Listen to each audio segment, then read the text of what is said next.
Romanos capítulo 8. O apóstolo Paulo está escrevendo, e ele está dizendo assim, Romanos 8, versículo 24: na esperança fomos salvos.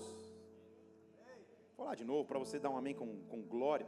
Na esperança fomos salvos. Contudo ele diz, a esperança que se vê não pode ser chamada de esperança, pois como alguém vê e ainda assim espera? Vamos orar. Pai, nós estamos na tua presença.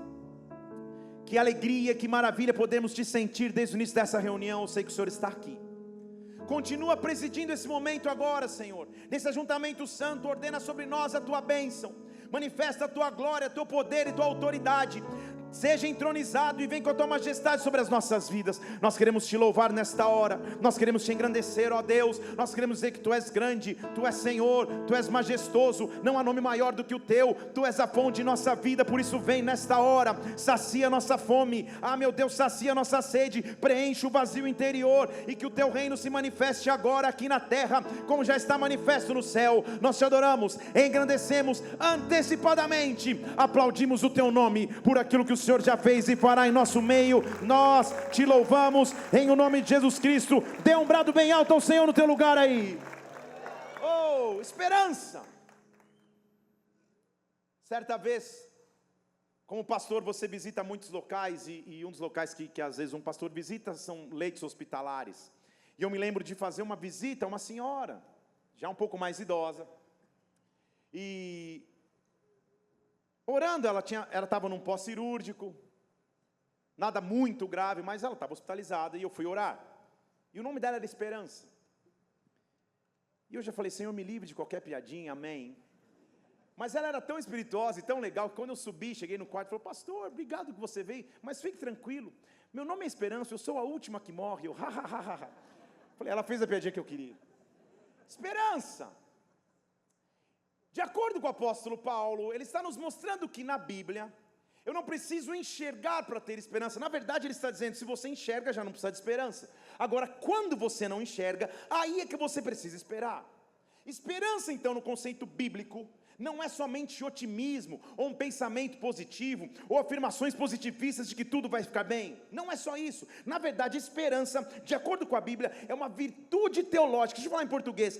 Está firmado nas promessas, na fidelidade e no caráter de Deus. Em outras palavras, eu espero porque eu confio em Deus. Eu espero porque eu sei do seu poder. Eu espero porque eu sei de sua majestade. Biblicamente então, esperança é confiar com expectativa segura de que Deus prometeu, Ele vai cumprir. O título dessa mensagem, eu quero que marque a sua vida e a minha nesta noite: sempre existe esperança. Quem está em Deus encontra esperança. Quem está em Deus encontra resposta. Quem está em Deus é renovado todos os dias. Levante uma de suas mãos aos céus, que a esperança de Deus possa nos invadir, que a esperança do Pai possa nos presidir. Vem com a tua esperança nesta hora, Senhor, vem com a tua esperança sobre as nossas vidas. Nós confiamos integralmente no teu poder. Esperança. Na verdade, no hebraico do Antigo Testamento, a palavra esperança é tikvá, que literalmente é uma corda na qual eu me seguro. É uma corda de apoio. É algo que eu me seguro para atravessar momentos difíceis. Isso é esperança. Esperança então no hebraico original é um fio estendido onde eu posso me agarrar, um fio estendido onde eu posso colocar as mãos. A ideia então que a esperança é algo que sustenta, não é algo abstrato.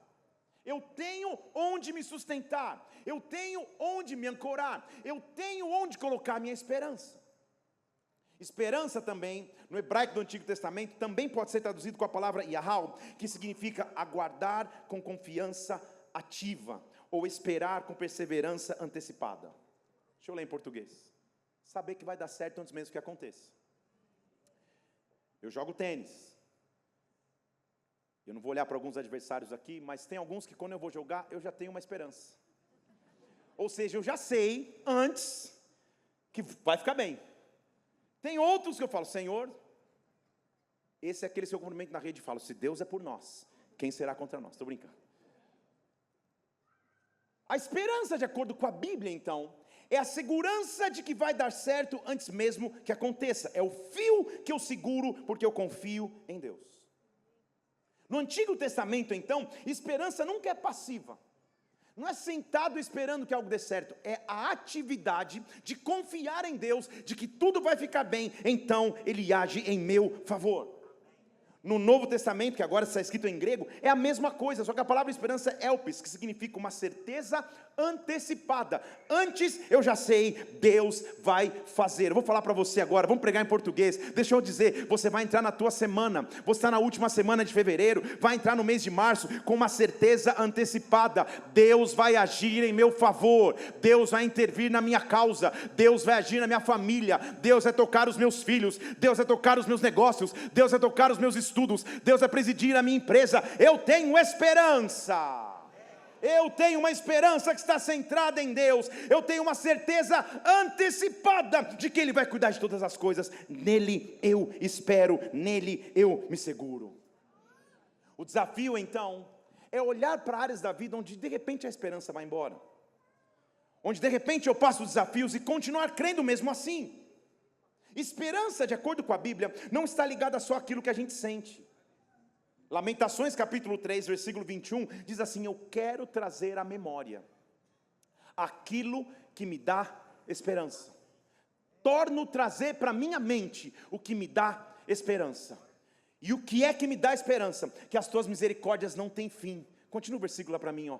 Que as tuas misericórdias não têm fim, que o Senhor é bom, grande é a tua fidelidade, as tuas misericórdias se renovam a cada amanhã. Todos os dias tem 24 horas, amanhã tem misericórdia nova, depois de amanhã tem misericórdia nova para você, depois de amanhã tem nova misericórdia, no começo do mês tem novas misericórdias. Deus está renovando suas misericórdias sobre mim. Em outras palavras, todos os dias é um nascer novo de esperança, todos os dias é um nascer novo de glória de Deus, que renova a minha vida. Eu me apego a essa esperança. Oh meu Deus, ela é a causa de não ser consumido.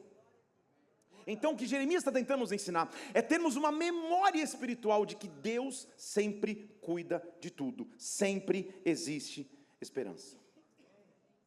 Agora o que é mais interessante também na Bíblia é que o apóstolo Paulo está nos fazendo entender que a maioria das vezes que descobrimos esperança não é quando tudo vai bem. A esperança se desenvolve na hora da tribulação. É difícil ouvir um amém.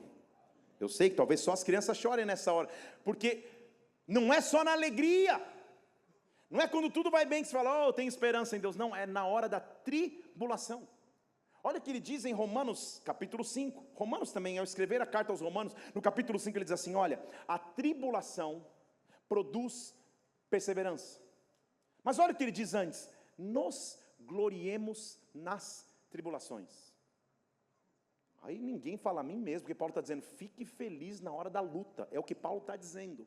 Só que a luta de Paulo, gente, não é uma unha encravada não, que ele acordou. A luta de Paulo é apanhar, levar pedradas ao ponto de ficar deitado no chão achando que ele estava morto, é ficar jogado numa prisão por 3 anos, esquecido por tudo e por todos, é ser esbofeteado na cara pelo sumo sacerdote. Ali é tribulação de verdade, é tribulação raiz. Ele está dizendo, eu fico feliz quando a tribulação acontece, porque a tribulação iniciou um ciclo na minha vida.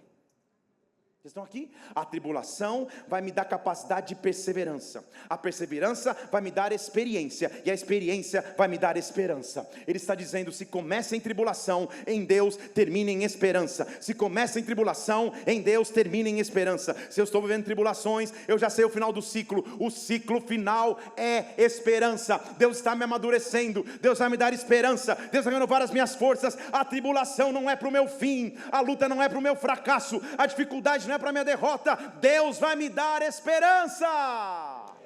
Oh, essa semana eu estava aqui na igreja, sentado no gabinete ali, num dia de trabalho, e minha filha junto comigo, fazendo alguns projetos, e eu vi esse versículo se materializando na frente dos meus olhos, porque ela estava desenvolvendo esperança, antes teve que passar pela tribulação, pela perseverança e pela experiência. Ela estava sentada no tablet, tentando acessar o aplicativo GovBR. Se você não sabe o que é tribulação, tente. Ela estava desesperada. Pai, já reconheci minha face de 200 mil vezes, o negócio não reconhece, quando anda, volta.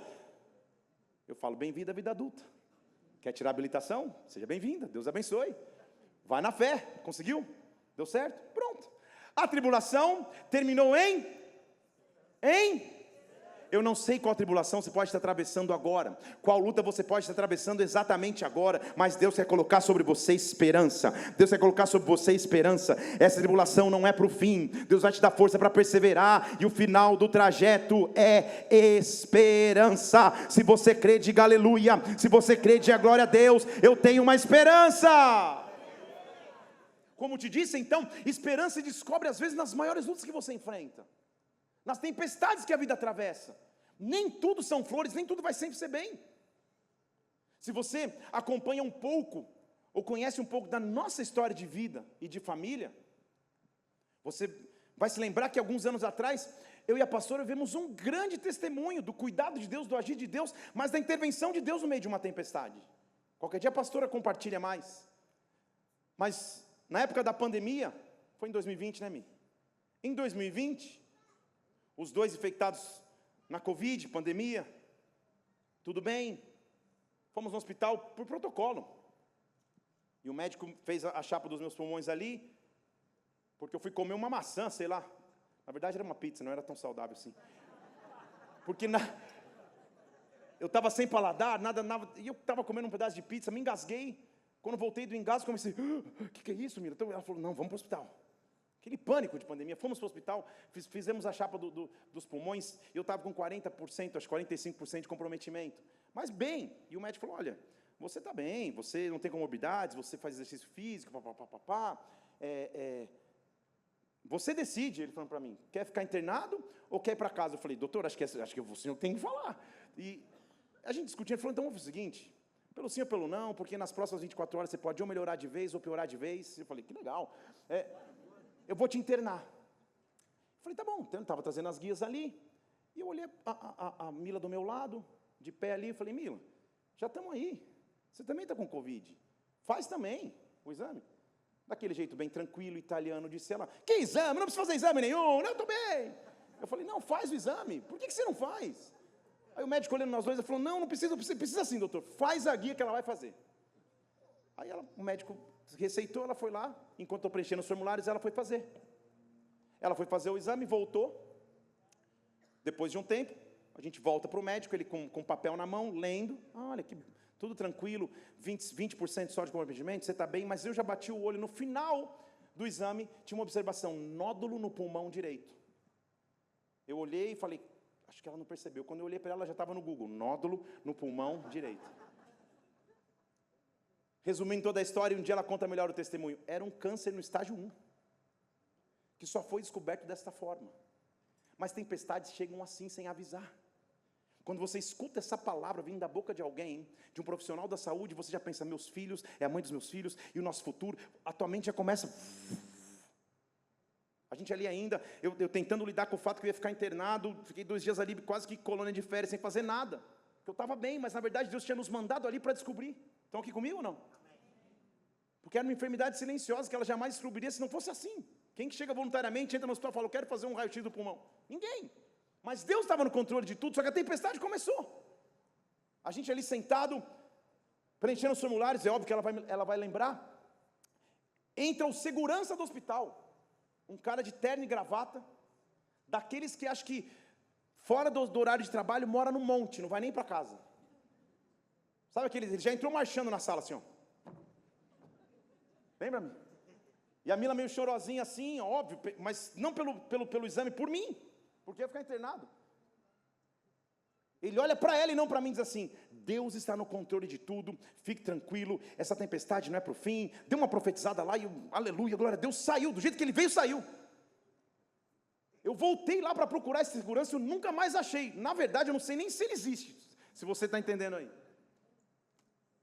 Resumindo toda a história, fomos para os médicos, pedimos opinião de 1, 2, 3, chegou-se à conclusão que ela teria que fazer uma cirurgia para tirar 1/3 do pulmão direito. Com todo esse vigor, com tudo isso que ela fala, rápido como fala e como grita quando prega, ela não tem metade do pulmão direito. Vocês estão aqui comigo, gente? Passou pela cirurgia um domingo antes, a gente estava na igreja, cantando, com as mãos aos céus, chorando na presença de Deus. Eu nunca vi a pastora reclamando de um segundo sequer, questionando um segundo sequer.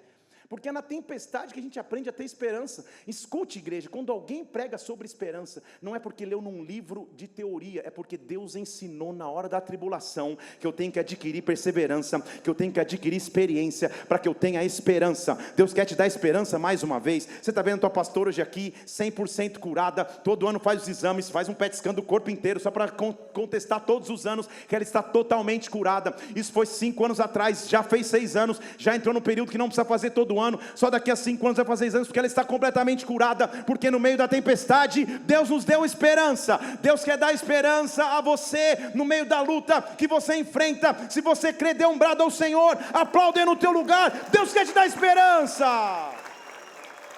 Deus quer te dar esperança. Há momentos na vida. Lembrei, ao falar essa frase, lembrei de uma música que só aqueles que viveram na era dos dinossauros na igreja vão lembrar. Lá atrás tinha uma música que dizia assim: há momentos que na vida pensamos em olhar para trás. É preciso pedir ajuda para poder continuar. Quem sabe o que eu estou falando aqui? Deus abençoe a todos nós e os dinossauros.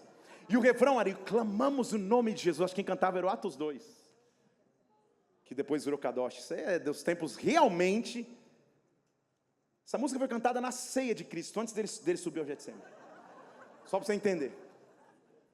Mas a música dizia: há momentos que você passa guerras e lutas, você pensa olhar atrás. E a resposta é: clame o nome de Jesus. Clame a sua presença. Eu não sei qual tempestade você pode estar vivendo agora, mas Deus quer te trazer esperança. Deus quer te trazer paz. Deus quer te trazer circunstância. Meus irmãos, Espírito Santo, visita-nos com a tua esperança sobrenatural. Visita-nos, Pai. Meu Deus, quando você passa momentos de dificuldade, a tua perseverança te dá experiência, e ela te faz entrar e acessar um novo nível de esperança. Como te disse, durante todo esse processo que preparava a cirurgia, a gente só orava a Deus, glorificava o Senhor todos os momentos, e culto após culto, eu pregando sobre esperança, a pastora pregando sobre esperança, e a cirurgia agendada e marcada. Depois que ela passou pela cirurgia, um dia quem não sabia dessa história aqui? Você tem que contar um dia do testemunho de novo aqui em mim. Ela saiu, ficou na recuperação, etc, etc. E foi o primeiro dia de pregar. Ela falou: cara, como que vai ser, Felipe? Poxa, agora eu não sei se eu vou ter fôlego, tal. Quando ela começou a pregar, eu falei: Mila, a gente está junto há muitos anos, mas a mulher que eu estou vendo pregar nesse altar é diferente de tudo que eu já vi. Porque a tua tribulação te trouxe experiência e te fez caminhar num novo nível de fé e esperança. Eu estou aqui para dizer para alguém que a tribulação que você está passando agora não é o teu fim. A tribulação que você está passando vai te levar para um ciclo de esperança. Levante uma de suas mãos aos céus. Eu não sei em que área da sua vida a tribulação está tentando te pegar, mas eu oro agora em nome do Senhor Jesus Cristo, que você receba de Deus esperança, que você receba de Deus esperança. Esperança é o fio que eu me agarro para dizer: Senhor, as tuas promessas são maiores, eu creio na tua esperança. Esperança é estabilidade no meio da crise, é estabilidade no meio da guerra. Deus quer te dar esperança. Se você crê, diga aleluia. Oh, meu Deus, esperança. Oh, Senhor, eu quero te mostrar na Bíblia, na verdade começar te mostrando qual que é a nossa maior expectativa de esperança. Quem seria a nossa maior expectativa de esperança? A humanidade estava em silêncio, no período entre os dois testamentos, na espera de um Messias, na espera de um resgatador, na espera de um Salvador. De repente o verbo se faz carne e habita entre nós. Jesus Cristo é a nossa esperança. Deixa eu falar mais uma vez: Jesus Cristo rompe com o silêncio. Jesus Cristo muda a realidade. Quando Ele surge como a resposta que todos precisavam. Agora que o Espírito de Deus venha sobre nós, sempre existe esperança. Jesus é a nossa esperança todos os dias. A minha esperança não está na economia, a minha esperança não está no governo, a minha esperança não está nos meus contatos, a minha esperança está em Jesus. É Ele, por Ele que eu estou gastando a minha vida. Inventei agora essa letra. Me lembrei, né, Wesley? A gente foi chamado para ministrar para um grupo de atletas profissionais recentemente, e a gente tinha que orar lá, tal, um grupo de atletas, E eu e o pastor Wesley fomos. Ele falou, pastor, separei uma música que vai tocar todo mundo. Aí ele falou, é ele. Eu falei, você já viu o refrão da música, Wesley? E eles lá cantando, profissionais, para um jogo amanhã. Perdendo tudo com amor e com alegria. Eu falei, não vai dar certo. Vamos mudar esse repertório. Me lembrei, desculpa, não tem nada a ver com a pregação. É Ele. Ele é a nossa esperança. É nele que nós estamos firmados. A Bíblia mostra, em Marcos capítulo 4, que um dia Jesus estava com seus discípulos, depois de uma cruzada de milagres. Eles iam usar o meio de transporte mais comum da época. Marcos capítulo 4, versículo 35 diz assim, já era tarde naquele dia, e Jesus disse a ele, passemos para o outro lado. Eu vou começar a pregar agora. Sempre tem um outro lado, sempre tem um recomeço, sempre tem uma nova oportunidade, sempre Deus tem bênçãos novas para você, sempre o ciclo passado não pode ser maior do que o ciclo que vem. Deus está te levando para um outro lado, Deus está te levando para bênçãos maiores, Deus vai derramar coisas grandes sobre ti. Passemos para o outro lado. Eles então, deixando a multidão, versículo 36, levaram Jesus consigo. Tem horas que Deus nos tira da multidão. A multidão apertava demais Jesus. Era a gente esperando milagres, esperando uma palavra, esperando uma libertação. Então Jesus os tira para ensinar algo profundo na multidão. Algo que Deus me ensina em secreto. É profundo demais. Deus quer te visitar nas madrugadas. Deus quer te visitar nas noites que você perde o sono. Deus quer encher a tua vida de presença quando você está sozinho com Ele, em secreto com Deus. A multidão sai e os discípulos estão sozinhos no barco. É importante observar que a maioria dos discípulos eram pescadores. Pescadores experimentados que estavam acostumados com o barco e com o mar. Eu, por exemplo, tenho zero intimidade com a vida náutica. Zero. Se eu estou na areia, olhando um barquinho lá no mar, eu já começo a ficar meio embrulhado, só de olhar. Esses dias fui pregar num lugar, numa cidade praiana, e eu fui num avião assim, nesse estilo, bem garoto praia. Cheguei lá com calça, meio social, polinho, pá. Pastor, nós preparamos um negócio especial para você, que legal. Aí fomos, o cara me levou numa casa bonita, assim, a gente começou a servir uma refeição. De repente, o anfitrião da casa sai, e quando ele volta, ele passa na minha frente, só de sunga, sem camisa, só de sunga. Eu falei, que comunhão é essa? Que loucura é essa? Meu Deus. Ele olha para mim e fala, vamos nessa, marujo. Eu falei, o que é isso? Quando eu olhei, a casa era beira-mar, ele estava num barquinho. O barquinho lá, ele só de sunga assim, vamos nessa, marujo. Hoje o passeio é diferente. Eu falei, meu Deus do céu, de camisa polo, sapateiro. Corri rapidinho no quarto, quer ficar, liguei para a Mila, será que tem Dramin aqui? Será que tem Dramin B6, sei lá o quê? Eu preciso tomar um Dramin, tomei uns 3, só para garantir. Mesmo assim não resolveu, o passeio acabou em meia hora, porque eu tive uma libertação, se é que você entende. Eu não estou acostumado. Os discípulos estavam, eles eram pescadores experimentados. Só que a Bíblia está afirmando que o que ia acontecer naquele barco era tão grave que até pescadores com experiência estavam com medo. Não era uma garoa, não era uma chuvinha, não era um ventinho qualquer. A Bíblia diz que eles entram no barco, versículo 36, eles estão também numa comitiva de barcos. De repente, porque surge de repente, versículo 37, se levantou uma grande tempestade de vento, as ondas batiam dentro do barco, e o barco começava a encher. Tempestades que surgem da noite para o dia, tempestades que têm a intenção de roubar a esperança. Qual é a tempestade que você pode estar enfrentando exatamente agora? Barabacês. Ei, e olha o que me chama a atenção, porque a tempestade está desesperadora, o barco está enchendo de água. Olha o próximo versículo. Jesus estava dormindo em cima de uma almofada. A Bíblia diz que o guarda de Israel não dorme. Jesus não está dormindo porque está cansado. Ele está dormindo porque ele quer ensinar uma lição. Ficou até um silêncio. Ele quer nos ensinar uma lição. Há duas maneiras de você analisar esse momento. Ou você olha para esse momento e fala, cara, que falta de empatia de Jesus. E assim que os discípulos analisaram, vou te mostrar aqui. Será que ele não vê o que eu estou passando? Ele está dormindo. Ou, se você é um pouco mais experimentado, você fala, Senhor, o que para mim é uma tempestade digna de morte, para ti é uma canção de ninar. falar de novo. Eu prefiro ir na segunda análise e entender que não há tempestade que tire o sono do meu Senhor, que não há tempestade que impeça Ele de agir. Os discípulos estão tão desesperados, eles são pescadores experimentados, eles sabem que aquela tempestade não é uma chuvinha, eles sabem que aquilo lá vai naufragar o barco. De repente eles gritam: mestre, você não se importa que a gente vai morrer? Você não se importa que a gente vai perecer no meio da tempestade? Às vezes é assim que nós nos sentimos. Onde está o mestre? Onde está o Senhor? Será que Ele não vai intervir? Meu casamento está para acabar, minha vida financeira está para destruir, minha saúde está em ameaça. Mestre, será que o Senhor não vê? Será que o Senhor não faz nada? Deus está nos dando autoridade para despertar o agir de Deus no meio da batalha, para despertar o agir de Deus pela fé no meio da guerra. Deus está te visitando nesta hora para avivar a tua fé, para que você desperte o mover de Deus na tua vida. Ei! Ele está dormindo.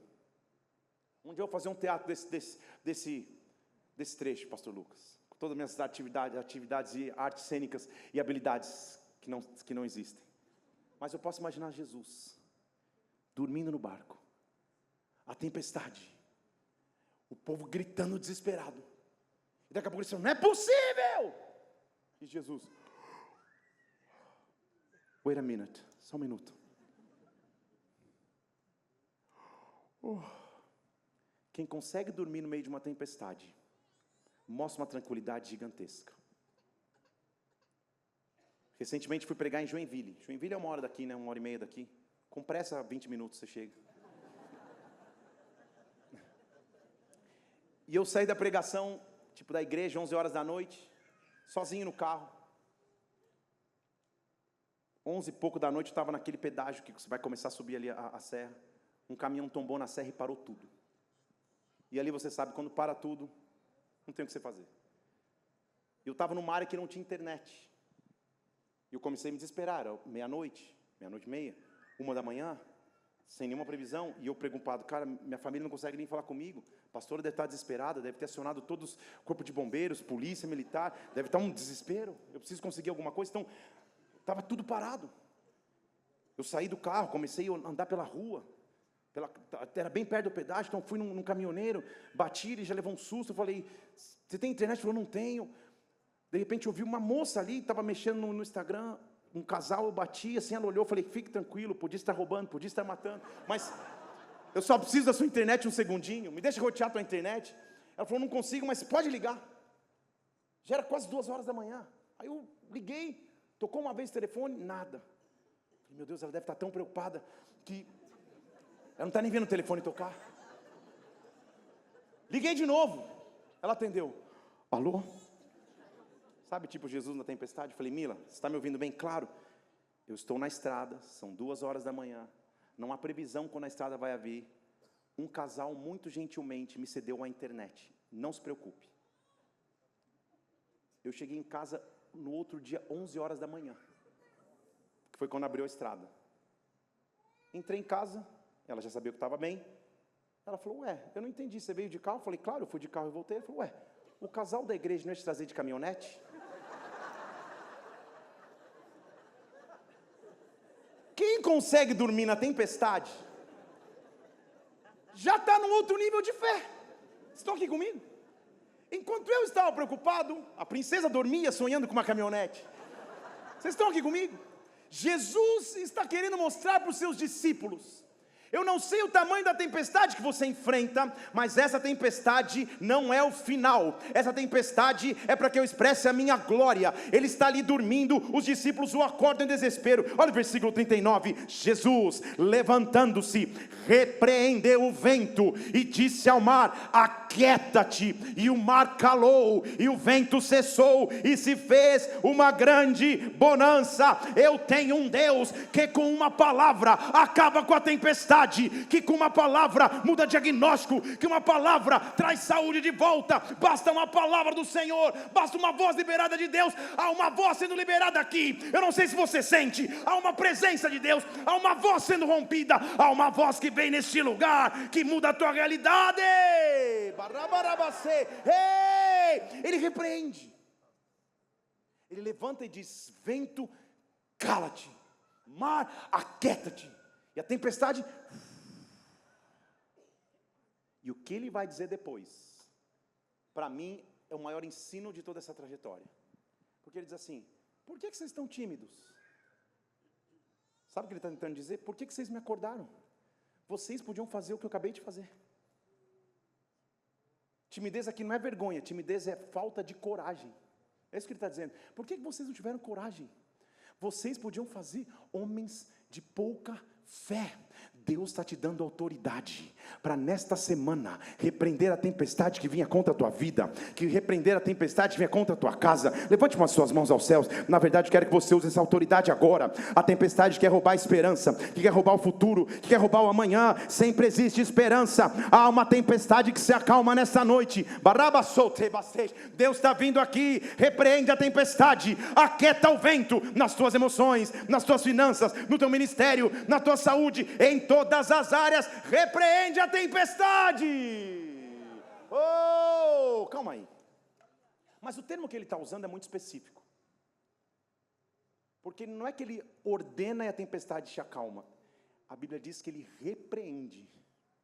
Se ele repreende, é espiritual. Estão aqui comigo ou não? Não é que ele falou: tempestade, fica quieto. Ele repreende, então é espiritual. Se ele repreende, ele entendeu o que aquela tempestade queria fazer. Que agora de verdade eu começo a ministração dessa noite. Porque a tempestade não é o final. A tempestade é o meio para onde Deus quer me levar. Porque o texto por si só já é maravilhoso. Jesus dormindo, de repente ele acorda, repreende e fica tudo calmo. Mas eu quero te mostrar que depois do capítulo 4, tem o capítulo 5.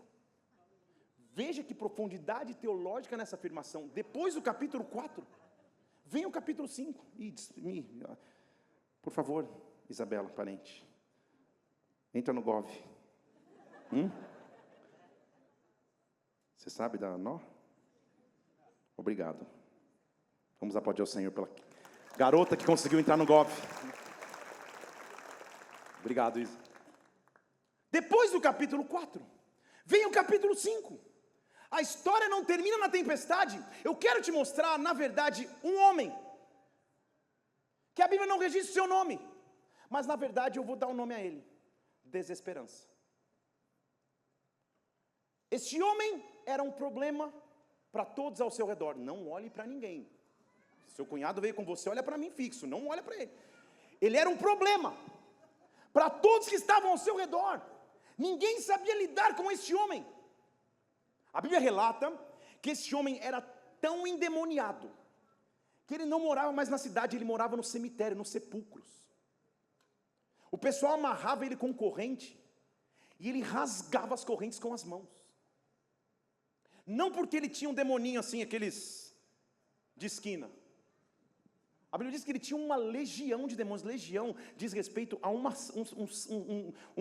secção do exército romano, pelo menos 12 mil soldados. Ele tinha uma legião de demônios. Estão comigo aqui? Esse homem era a figura da desesperança. Ninguém sabia o que fazer com ele. Sempre depois do capítulo 4, tem o capítulo 5. Sempre depois da tempestade, tem um recomeço sobrenatural. Sempre depois da tempestade, tem um outro lado. A tempestade não é o final. A tempestade é o meio que Deus vai nos ensinar esperança. Independente da tempestade, independente da confusão. Marcos capítulo 5, versículo 1 diz que eles chegaram do outro lado. Ele havia prometido ir para o outro lado, e ele chegou do outro lado. Ele havia prometido estar com eles, e com eles ele estava. Chegaram do outro lado, na terra dos Gerazenos. E quando eles chegam, não tem uma bandinha de boas-vindas, não tem plaquinha dizendo seja bem-vindo, Jesus.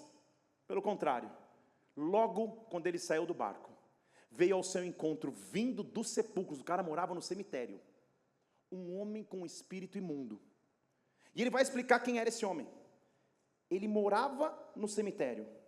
Ninguém conseguia prendê-lo nem com cadeias, nem com correntes, porque muitas vezes que ele era amarrado com grilhões e cadeias, as cadeias eram feitas em pedaços, em grilhões, em migalhas. Ninguém conseguia domá-lo.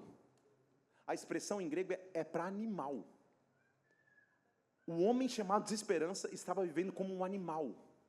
amarrado com correntes, rasgando correntes, oprimido por demônios, oprimido por circunstâncias adversas. Oh meu Deus do céu, Barabasseis. Ninguém podia domar aquele homem, nem ele na verdade conseguia viver com ele mesmo, porque de dia e de noite, ele andava pelos sepulcros e pelos montes, gritando, se ferindo com pedras, escravo de uma situação que ele não tinha mais controle. Ele era figura de desesperança, Barabasseis. Mas o que ele não sabia é que em seu caminho vinha alguém que estava descansando antes, que estava dormindo um pouco antes, que sabia que a tempestade não era o final. A tempestade, vem comigo aqui, não queria matar os discípulos. A tempestade queria matar o amanhã, queria matar a esperança, queria matar a transformação de um homem. Jesus chega, não tem bandinha, não tem welcome team, não tem plaquinha no aeroporto, bem-vindo JC, não tem. Pelo contrário, põe o versículo anterior, vem um homem gritando, rasgador de correntes, morador do cemitério, se rasgando com pedras. Só que Jesus está chegando. Eu posso imaginar Jesus chegando com seu time de discípulos, que havia acabado de ver algumas coisas sobrenatural, porque Jesus tinha acabado de terminar com uma tempestade. Mas a tempestade não era o fim. A tempestade era a tentativa de impedimento, porque alguém precisava de libertação. A tempestade nunca quer acabar com o teu presente, ela quer dizimar o teu futuro.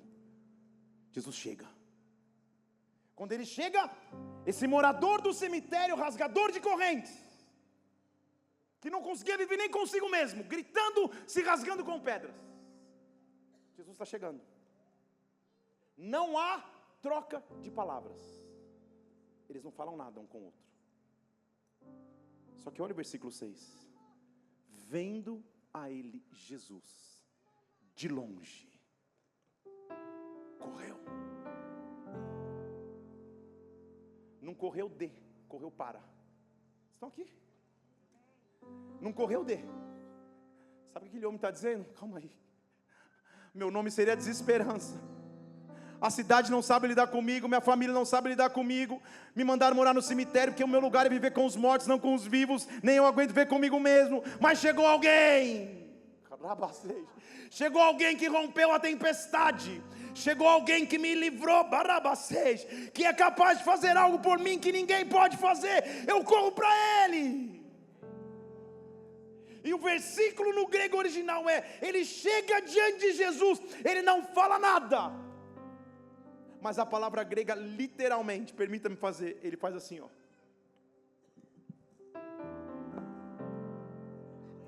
Ele se lança aos pés de Jesus Cristo, como se dissesse: tu és minha única esperança, tu és minha única porção, tu és minha única paz. Jesus estava ensinando para os discípulos. A tempestade não queria que a gente chegasse aqui. Eu não repreendi a tempestade por causa de vocês, eu repreendi porque eu precisava chegar aqui. Porque nesse vilarejo tem um rapaz que mora no cemitério, rasgando corrente, que eu não sei nem o nome, mas precisa de mim. E aquele cara se joga no chão. Os discípulos andavam com Jesus o tempo inteiro, os judeus também, mas os demônios reconheceram. E ele diz assim: o que eu tenho contigo, filho do Deus Altíssimo? Você percebeu que os demônios é uma legião, hein? São 12 mil pelo menos.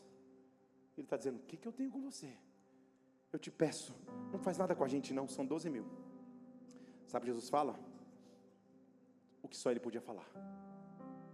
Nunca ninguém na narrativa bíblica tinha feito isso. Não há registro no Antigo Testamento de qualquer pessoa que tenha expulsado um demoninho sequer, quanto mais uma legião. Jesus olha para ele e diz: sai! Sai! São 12 mil. Legião é isso. Uma seção de exército demoníaco, 12 mil, sai! E a voz majestosa que vem por sobre as águas, e o verbo que se fez carne, que tem autoridade, e a esperança eterna da minha vida, grita: sai! Sai desse homem!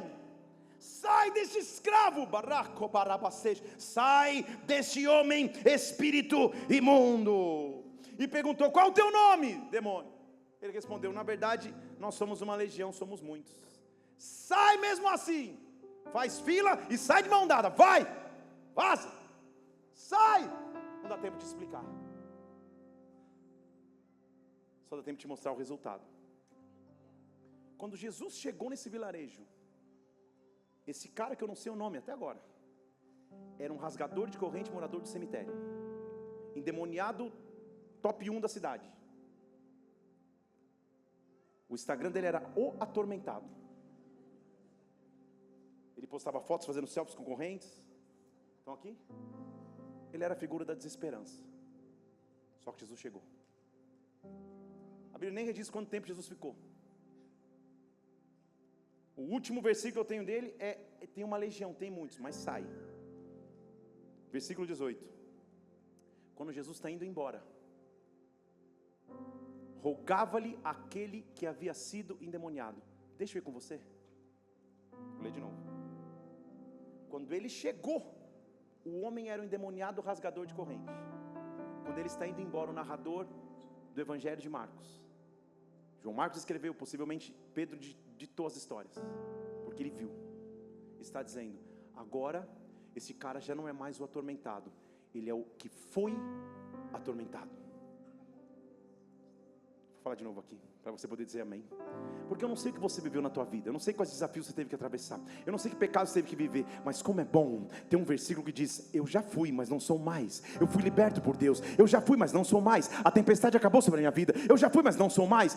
Ele diz: Senhor, deixa contigo. Deixa contigo, finalmente encontrei um propósito para a minha vida, eu estou livre. Na minha mente criativa, eu já imagino o cara arrumadinho, pulloverzinho, gelzinho no cabelo, dizendo: eu era um rasgador de correntes, estou pronto para virar um missionário no time ministerial de Jesus. Agora sabe o que mais me chama a atenção? O que Jesus responde para ele. Ele diz: eu posso ir com você? Olha o que Jesus fala no versículo 19: não.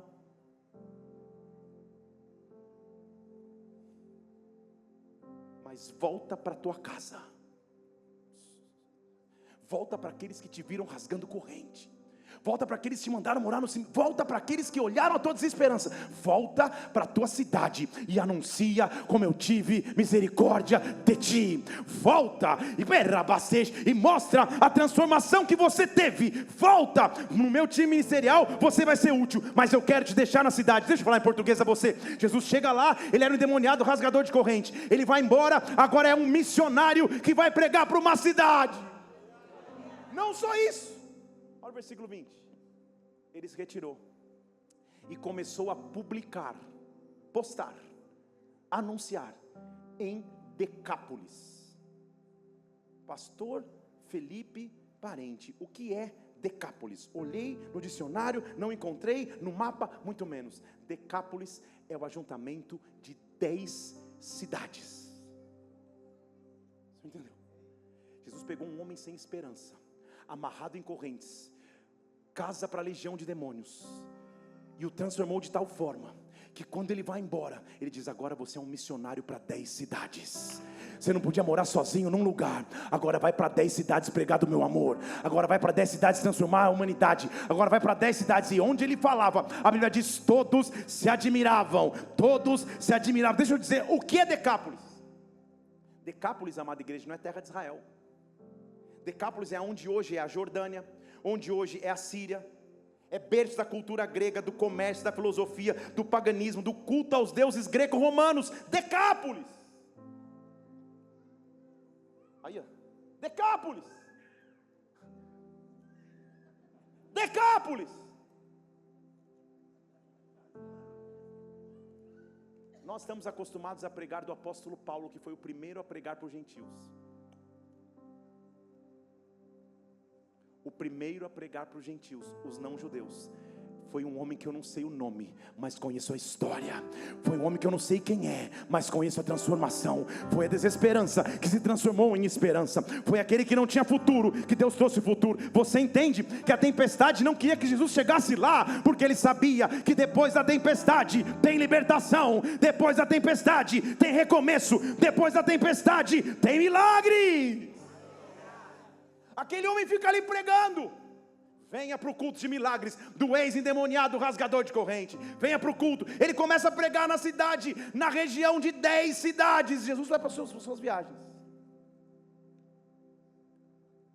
É tão poderoso o que eles enfrentam,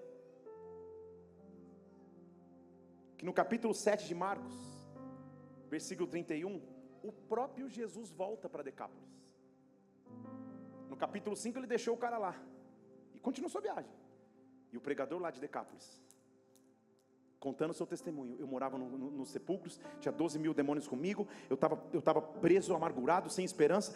Deus me libertou, olha aqui, Deus me libertou, olha como eu era, olha como eu sou, eu tenho uma história para contar, eu sou a figura de esperança. Jesus vai fazer o seu ministério, só que Jesus um dia volta. Lembra comigo que Decápolis não é Israel. E a Bíblia diz que quando Jesus volta para as regiões de Tiro, Sidom, até o mar da Galileia, ele vai visitar as regiões de Decápolis. E quando ele chega, na primeira vez isso não aconteceu, na segunda, quando ele chega, trouxeram-lhe um surdo, que falava dificilmente, e diziam: põe as mãos sobre ele. Você entendeu? Eu vou falar aqui para você: quem ensinou aquela reunião o poder de milagres de Jesus Cristo, ao ponto que Jesus chegou lá, e para uma comunidade que não foi ensinada na lei do judaísmo, para uma comunidade que não sabia quem Jesus era, essa comunidade dizia: eu sei quem você é, por favor, ore por milagres aqui. Quem preparou o cenário para um derramar de glória, que inclusive me inclui, que te inclui, pessoas que não são judias, que moram fora de Israel, foi um homem que eu não sei o nome, mas conheço a história. Deus quer transformar a tua vida, Deus quer transformar a tua realidade. Eu estou aqui para te dizer que a tempestade não é o final, que a tempestade é o começo de coisas grandes para vir e para você.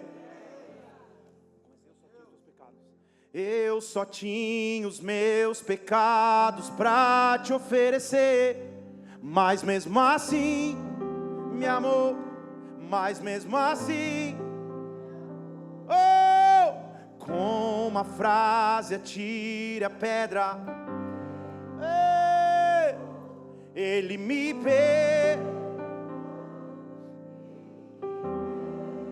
eu só tinha, fique para no seu lugar, adore.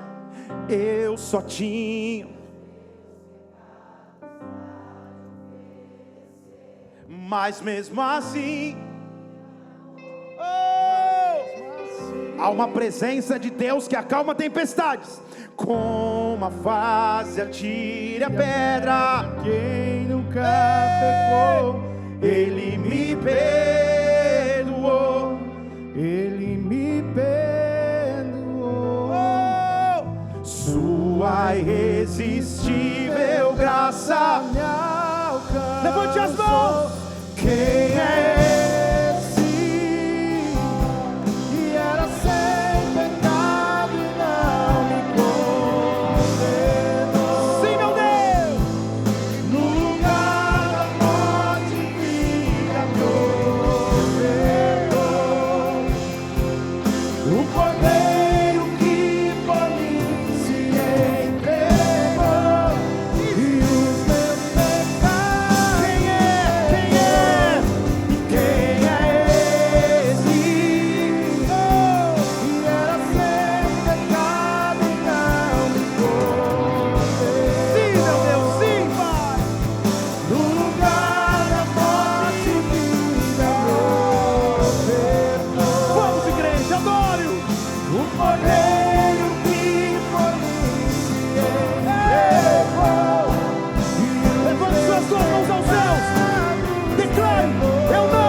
Oh.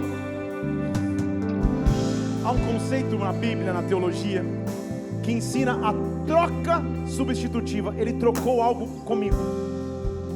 E essa música fala disso. Eu só tinha pecados para oferecer, mesmo assim Ele me deu amor. Eu só tinha perdição, Ele me deu vida. Eu só tinha desesperança, Ele me deu esperança. O apóstolo Paulo entendeu esse segredo. Se eu não me engano, põe na tela aí Colossenses 1:26. Ele diz assim: tinha um mistério oculto para muitas gerações. Muitas gerações não sabiam esse mistério. Davi não soube, Moisés não soube, Elias não soube. Muitos profetas do Antigo Testamento não sabiam desse mistério, mas agora foi manifesto a nós. Vou falar de novo, igreja, calma aí. Mas agora foi manifesto a nós. Que mistério é esse? Versículo 27. Que Deus quis nos fazer conhecer a riqueza da sua glória, o mistério entre nós os gentios. Sabe qual é? Cristo em nós é a esperança da glória. Cristo em nós é a esperança da glória, da glória, da glória, da glória. Eu não te troco por nada, Senhor. Eu não te troco por nada. Não há espaço pra mais nada. Todo vazio que havia em mim, hoje é a sua morada. A minha alma buscava e nada me completava.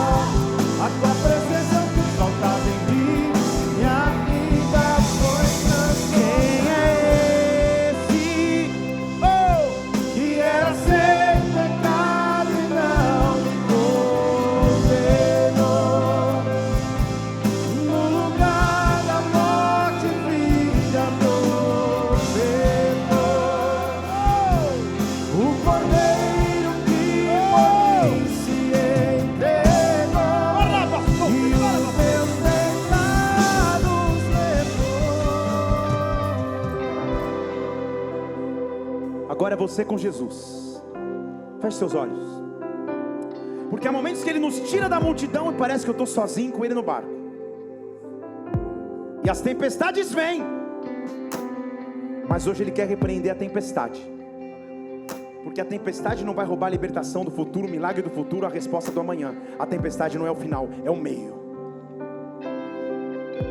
Então quero que você apresente ao Senhor a tua troca. Agora, Senhor, eu quero te apresentar a tempestade, mas dentro dela a esperança, a ardente expectativa de que o Senhor vai intervir.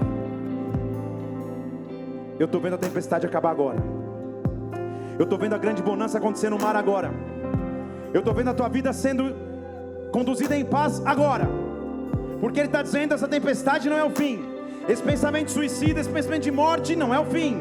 Essa dificuldade financeira não é o fim. Esse ataque na saúde não é o fim, é um meio. Deus está acalmando a tempestade, porque sempre existe esperança. Quem é esse que era sem pecado e não condenou? Oh, meu Deus!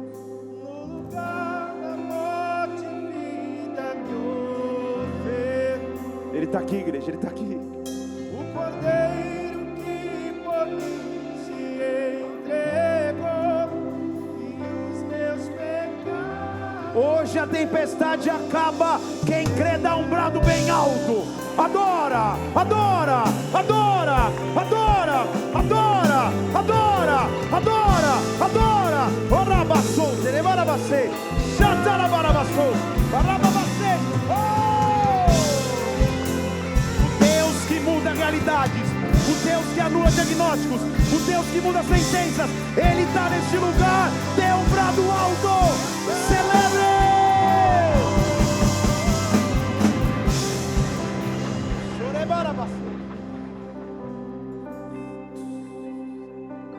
Feche seus olhos, nós vamos terminar a reunião agora. Eu estou dizendo, a tua semana vai ser diferente, teu mês de março vai ser diferente. Com todos os olhos fechados, eu quero te fazer um convite. Você talvez que esteja visitando a igreja hoje, ou até já veio outras vezes, mas você nunca entregou tua vida a Jesus, dizendo: Senhor, vem o Senhor da minha história e da minha vida. Ou você está distante de Jesus e precisa voltar à presença dele. Eu quero orar por você também. Se você está aqui com os olhos fechados, nos visitando, quer entregar a tua vida a Jesus, repete uma oração que eu vou fazer agora. Ore comigo. Fale assim: Senhor Jesus, Senhor Jesus, nesta noite eu entrego a minha vida em tuas mãos, porque eu sei tu és o meu Senhor, tu és o meu Salvador, perdoa os meus pecados, escreve meu nome no livro da vida. Pai, eu oro por cada pessoa que está nesse lugar hoje, fez essa oração, Senhor, que se entregou a Ti de corpo, alma e espírito. Transforma a sua vida, a sua realidade, Senhor. Escreve bênção sobre eles, traz a esperança mais uma vez. Como igreja nós Te louvamos, agradecemos e aplaudimos o Teu nome, por essas orações que foram feitas aqui, por esses compromissos que foram feitos agora. Nós Te adoramos, nós Te celebramos, em o nome do Senhor Jesus. Aleluia. Nós vamos encerrar essa reunião daqui a alguns minutos. Se você nos visita aqui na igreja, eu quero te fazer um convite, na verdade te oferecer um presente. Você vai passar ali no balcão de entrada da igreja. Você vai retirar um kit ali, está escrito Conectados. Tem um Novo Testamento com um livro de Salmos e Provérbios também.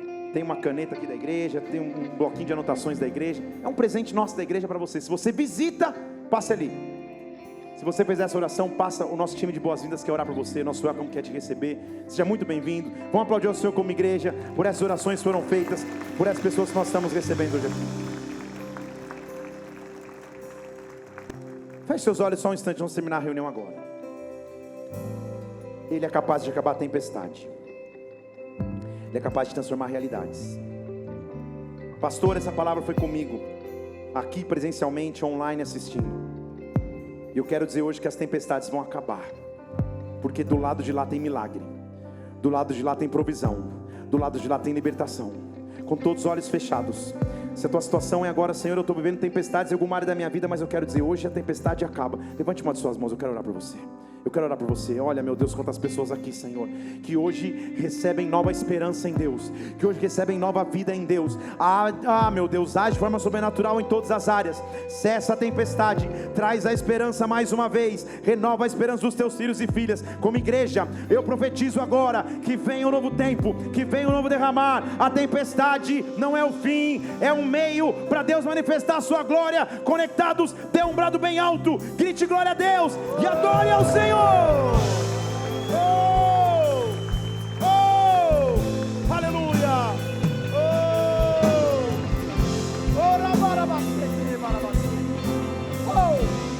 Tua semana vai ser diferente, teus dias vão ser diferentes. Levanta a mão bem alto. Olhe para quem está do seu lado e diz assim: eis que eu te digo, hoje você paga o jantar. Estou brincando. Levanta a mão bem alto. Que o amor de Deus Pai, que a graça do Senhor Jesus Cristo, que a unção majestosa do Espírito Santo venham sobre ti. A tempestade acabou, a esperança está de volta. Vai na paz do Senhor, até domingo que vem. Deus te abençoe. Vai na paz, vai na paz.